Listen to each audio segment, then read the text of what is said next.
حضرت انس بن مالک رضی اللہ تعالی عنہ کہتے ہیں کہ حضور نبی کریم صلی اللہ علیہ وسلم نے فرمایا جب کوئی بندہ مجھ پر ایک بار درود پاک پڑھتا ہے تو اللہ تبارک و تعالی اس کی سانسوں سے ایک سفید بادل پیدا کر دیتا ہے، پھر اس کے بعد اس کو برسنے کا حکم ملتا ہے، اس کا جو قطرہ زمین پر پڑتا ہے اس سے اللہ تعالی سونا پیدا کرتا ہے، اور جو پہاڑوں پر پڑتا ہے اس سے چاندی پیدا کرتا ہے، اور جو قطرہ کسی کافر پر پڑتا ہے اسے ایمان کی دولت عطا ہو جاتی ہے۔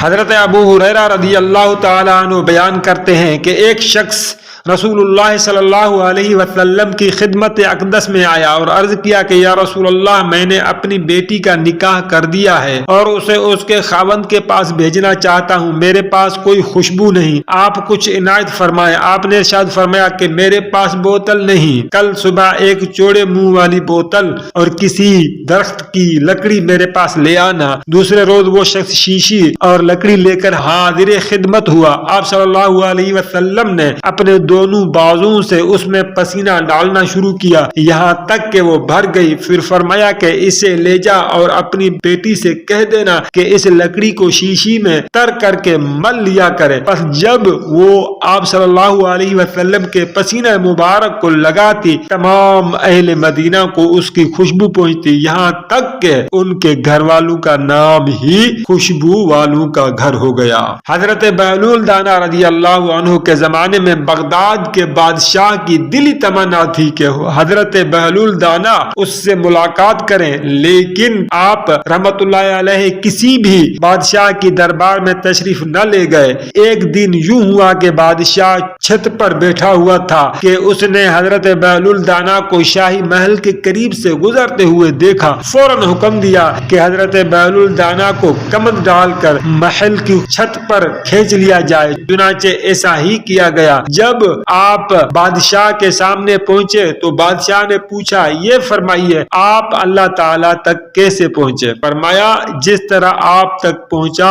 بادشاہ نے عرض کی میں سمجھا نہیں۔ فرمایا اے بادشاہ، اگر میں خود آپ تک پہنچنا چاہتا تو نہا دھو کر لباس فاخرہ پہن کر دربان کی منتیں کر کے محل کے اندر داخل ہوتا، پھر عرضی پیش کرتا، پھر گھنٹوں انتظار کرتا، پھر بھی ممکن تھا کہ آپ میری درخواست رد کر دیتے، لیکن جب آپ نے مجھے خود بلانا چاہا تو محض چند گھنٹوں میں چند لمحوں میں ہی اپنے پاس بلا لیا۔ اسی طرح جب اللہ کو اپنے بندے کی کوئی ادا پسند آتی ہے تو اسے لمحوں میں قرب کی وہ منزلیں طے کروا دی جاتی ہیں جو بڑے بڑے عابدوں کے لیے باعث رشک بن جاتی ہیں۔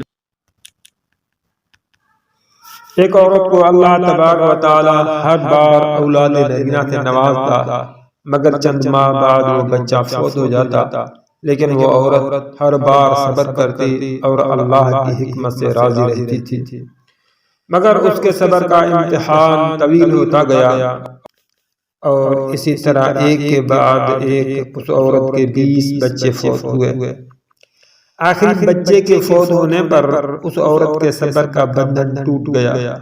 وہ آدھی رات کو زندہ لاش کی طرح اٹھی اور اپنے خالق حقیقی کے سامنے سر بسجود ہوئی، اپنے خالق حقیقی کے سامنے سر سجدے میں رکھ کر خوب روئی اور اپنا غم بیان کرتے ہوئے کہا، اے کون و مکان کے مالک، تیری اس گناہگار بندی سے کیا تقصیر ہوئی کہ سال میں 9 مہینے خون جگر دے کر اس بچے کی تکلیف اٹھاتی ہوں، اور جب امید کا درخت پھل لاتا ہے تو چند ماہ اس کی بہار دیکھنا نصیب ہوتا ہے۔